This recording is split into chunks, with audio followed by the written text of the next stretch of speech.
This presentation is part of the TI-Nfocus AP Calculus video series. In this video, I'll discuss the scoring guidelines for the 2019 AP Calculus exam, free response question BC5. My name is Steve Kokoska. I'm a professor at Bloomsburg University in Pennsylvania, and I'm a former AP Calculus chief reader. Here's an outline of the information presented in this video. I'll start by reviewing the free response question, and then the scoring guidelines used at the AP Calculus reading in Kansas City. I'll present a brief general summary for student performance on this question, and then I'll consider more detailed interpretations of the scoring guidelines and how these guidelines were applied in certain situations. I'll consider some common student errors where it's relevant, and where appropriate, I'll present some specific scoring examples. This free response question involves a family of functions of the form 1 divided by the quantity x squared minus 2x plus k, where k is a constant. In part A, we need to find the value of k such that the slope of the line tangent to the graph of f at x equals 0 is 6. In part B, we assume that k equals minus 8, and we need to find or evaluate a specific definite integral. And finally, in part C, for k equal 1, we need to determine whether a certain improper integral converges or diverges. Part A was worth 3 points, and to solve this problem, we need to find f prime of x. So the first point was for a correct denominator in the expression for f prime of x. And the second point was for using this denominator to produce a complete correct expression for f prime of x. And the third point was for the answer, and that is for finding the value of k. Part B was also worth 3 points. And to solve this problem, we need to first rewrite the integrand using partial fractions. So the first point was for the correct partial fraction decomposition, and the second point was for the correct antiderivatives. The third point was for the final answer, the value of the definite integral. Part C was also worth 3 points. The first point here was for recognizing and conveying that this was an improper integral. The student needs to present sufficient evidence of an infinite discontinuity at x equal 1. The second point was for the antiderivative, and the third point was for the answer, the integral diverges, with a sufficient reason. Here are some general comments about student performance on this question. In Part A, most students were able to connect the idea of the slope of the tangent line to the derivative of the function f prime of x. However, there were some common errors, including analytical computation of the derivative, unfortunately several common algebra errors, a missing minus 1 as part of the chain rule, errors in the power of the expression in the denominator, and in solving for the value of k. In Part B, most students knew that they needed to find a partial fraction decomposition for the integrand, and most students were indeed able to find the PFD. Students exhibited some pretty good integration here. However, there were some missing absolute value symbols on the x minus 4 term. And there were a few simplification errors, especially involving the properties of logarithms. In Part C, unfortunately, many students didn't recognize that this was an improper integral.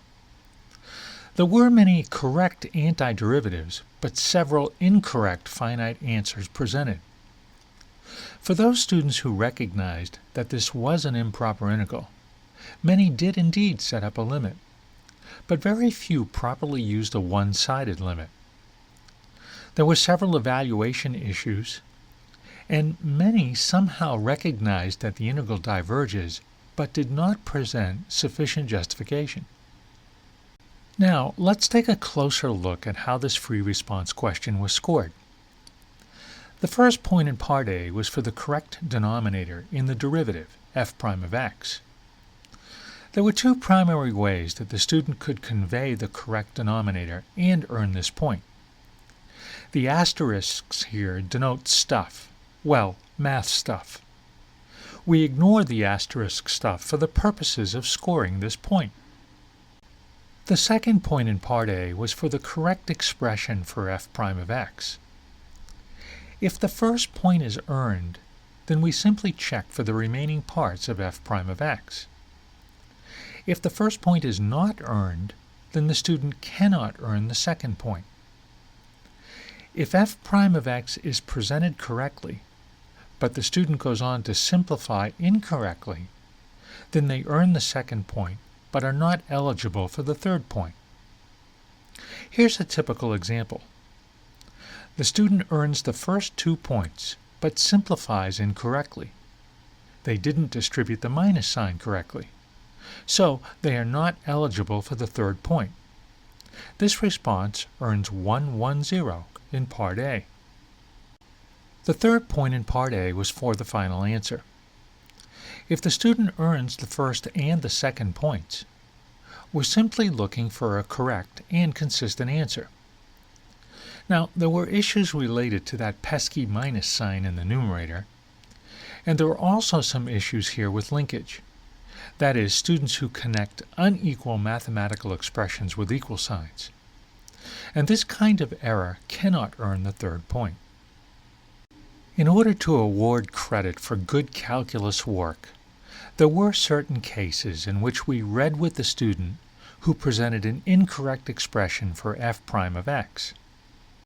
If the student presented this expression, in which n was a non-zero integer, for example 1 or 3 or 4, then if they correctly and consistently solved for k, they earned only the third point.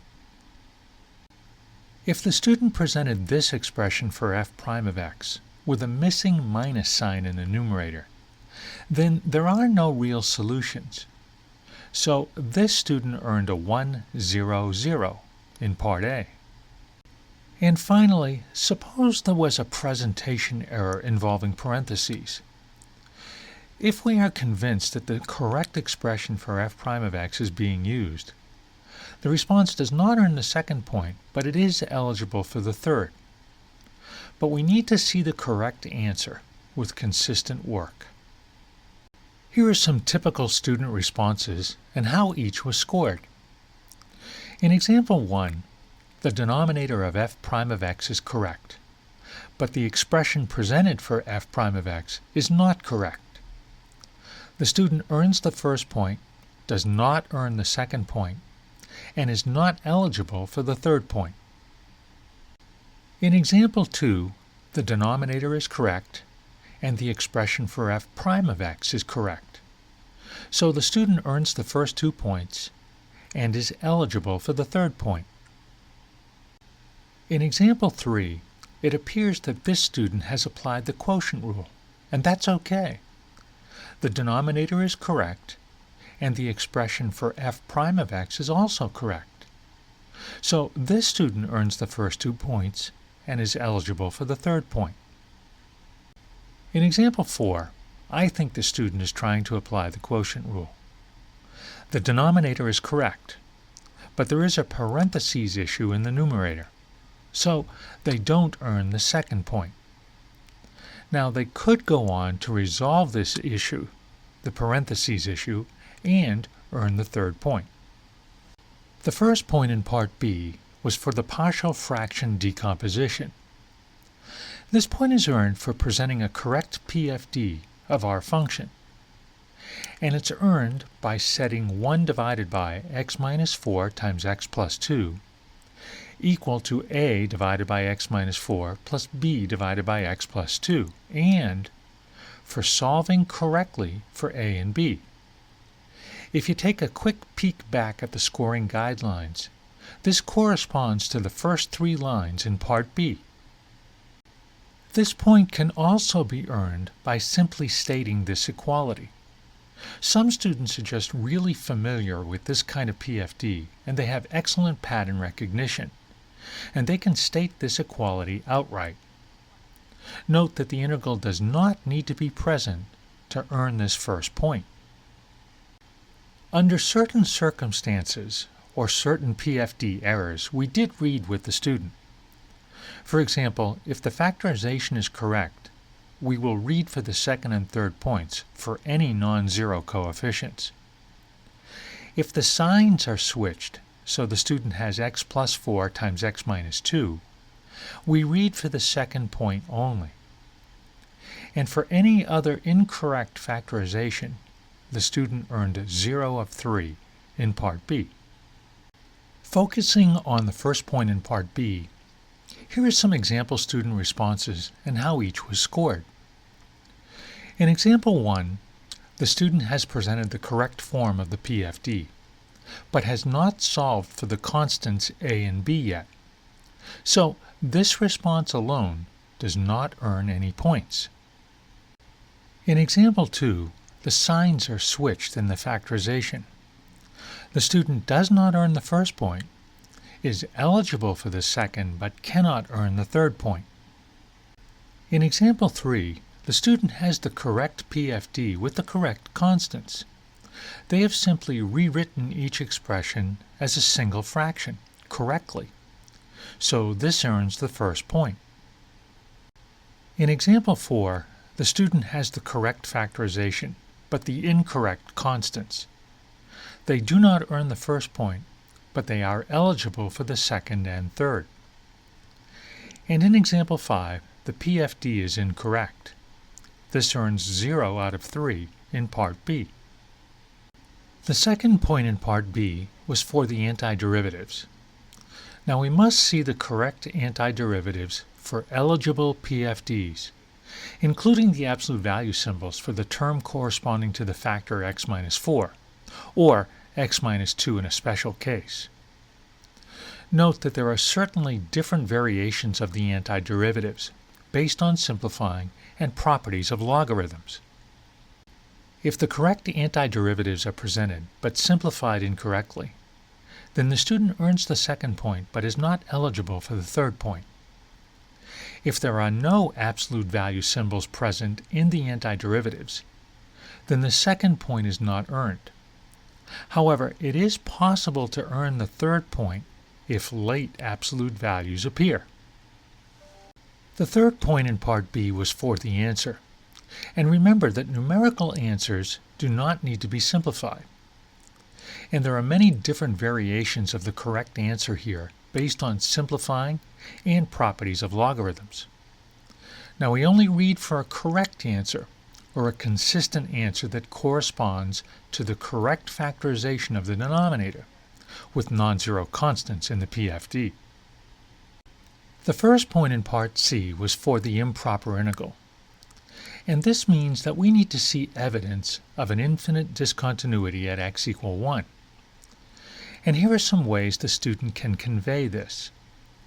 They could break or split the integral at x equal 1.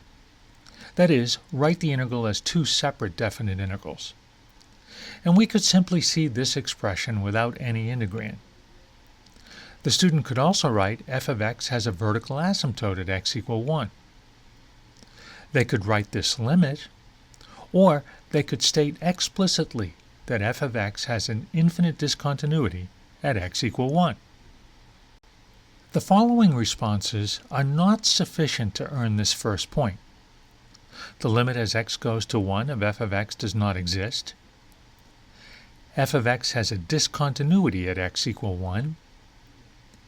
F of x is undefined at x equal 1. And a graph of f of x with no accompanying text is not sufficient. And we must see evidence of an improper integral in order to earn the third point. If the first point is not earned, the student is only eligible for the second point. The second point in Part B was for the antiderivative. Now to earn this point, we must see a correct antiderivative in terms of x, as in the scoring guidelines. So we're not looking at the bounds here, only the antiderivative. Now the student may use substitution, for example u is equal to x minus 1, and a correct antiderivative in terms of u, but we need to see u is equal to x minus 1. And again, we will not penalize here for incorrect limits or bounds. The third point in Part C was for the answer with a sufficient reason. And to earn this point, we must see the following: a relevant one-sided limit correctly evaluated, and the correct conclusion, that is, the integral diverges. Here are some examples of the relevant limits that the student may present, and the student can simply state that any of these limits do not exist. Here are a few issues associated with this third point. If there is no one-sided limit presented, the student cannot earn the third point. The student cannot simply say that the integral equals infinity. They must conclude that the integral diverges. So if there is no mention of divergence, the student cannot earn the third point. Remember, the student really only needs to present one of these two integrals, either on 0 to 1 or 1 to 2, since both integrals diverge. So one or both limits may be evaluated, but whatever the student presents must be correct. It's okay to write that the limit or the limits does not exist, or DNE, but they must go on to conclude that the original integral diverges. If the student writes a limit is equal to 1 over 0, the third point is not earned. And similarly, if the student writes a limit equal to infinity minus infinity, they do not earn the third point. At the AP Calculus reading, an actual briefing for the scoring of a free response question usually takes approximately 75 minutes. There is also time allotted in the reading rooms for discussion before the actual scoring begins. However, I hope this summary video gives you a good idea of how this question was scored. And just a reminder, there are lots of valuable resources on the TI website. There is material there involving technology and calculus, classroom activities, and lots of calculator tips and tricks for test success.